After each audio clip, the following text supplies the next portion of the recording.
السلام علیکم دوستو، آج کی کہانی کا نام ہے نیلی چڑیا اور بلی۔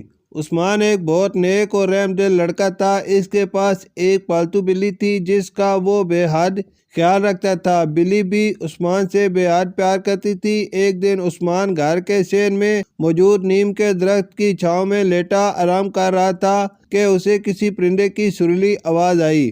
اس آواز میں بہت مٹھاس تھی۔ پرندے کے چپ ہوتے ہی عثمان کی نگاہیں درخت پر بیٹھی نیلی چڑیا پر پڑی، جو درخت کی ایک شاخ پر بنے گھونسلے میں رہتی تھی۔ اب روز اس کا معمول بن گیا، فرصت ملتے ہی اس کی نگاہیں ننھی چڑیا کو تلاش کرتی۔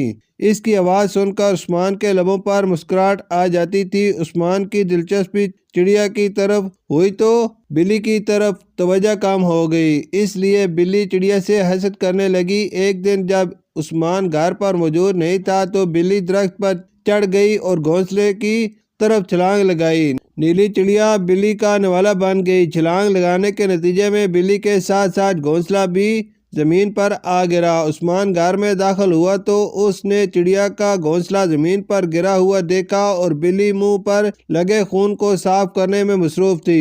عثمان ساری بات سمجھ گیا اور اپنا سر پکڑ کر درخت کے نیچے بیٹھ گیا۔